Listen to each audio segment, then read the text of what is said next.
जहाँ किस्मत और सच्चाई की असली परीक्षा उसका इंतजार कर रही थी। धीरे धीरे रात गहराने लगती है। दूर से आते उल्लू की आवाज और झिंगुरों की आवाज तेज होने लगती है। लेकिन बलराम धीरे धीरे चलता जा रहा होता है। उसके चेहरे पर डर और जिज्ञासा दोनों होते हैं। अरे बलराम, तू भी ना दिन भर खेतों में काम करता है और रात को भूतों के बीच सैर करने चला आया। अगर गांव की लक्ष्मी काकी ने देख लिया ना तो कहेगी बलराम अब बाबा बन गया। बलराम धीरे धीरे चलते हुए गहरे जंगल के बीचों बीच पहुंच जाता है। उसे सामने धुंध के बीच एक पुराना कुआं नजर आता है। वहाँ पास में एक टूटी मूर्ति रखी थी, भोले बाबा की। अरे यही तो होगा वो भोले बाबा का कुआं।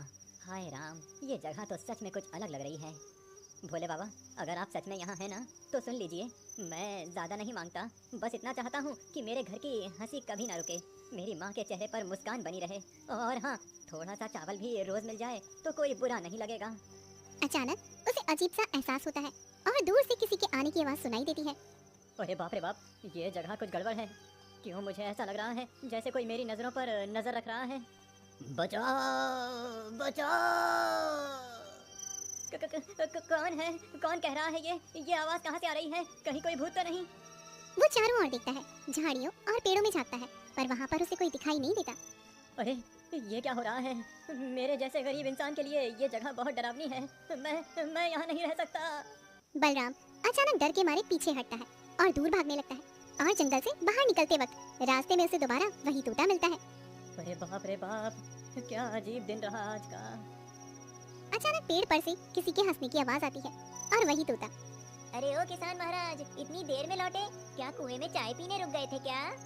अरे तू फिर मिल गया रे चिंटू तोता। तेरे ही चक्कर में गया था वहाँ, और वहाँ कुछ ऐसा हुआ कि समझ नहीं आ रहा सपना था या सच। मैंने कहा था ना, बलराम का भाग्य आज बदलने वाला है।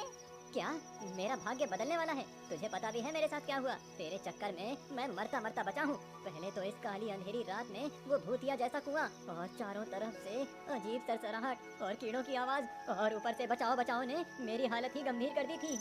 अरे ओ किसान महाराज, किस्मत बदलने गए थे या डर बदलने? चेहरा देखो, ऐसा लग रहा है जैसे खुद भूत बाबा से गुफ्तगू करके आए हो। मत पूछ चिंटू, वहाँ जो मैंने देखा वो किसी फिल्म से कम नहीं था। हवा में फुसफुसाहट, पेड़ों की परछाइयाँ और वो आवाज बचाओ बचाओ, मेरे तो रोंगटे खड़े हो गए थे। अब बस भी कर, जितना मैं तुम्हें समझ सका हूँ इससे पता चलता है कि तू जितना भोला है, उस भोलेपन से तेरी जिंदगी नहीं सुधरने वाली। मतलब क्या है? फिर कोई पहली सुनाएगा क्या तू? नहीं नहीं, मैं सोच रहा हूँ तू मुझे अपने साथ रख ले। क्या मतलब? तोता भी अब नौकरी मांग रहा है क्या? कुछ ऐसा ही समझ ले। मैं तेरे बहुत काम आऊंगा बलराम, रास्ता दिखाऊंगा, सलाह दूंगा, और जब तू अकेला होगा तो बातें भी करूंगा।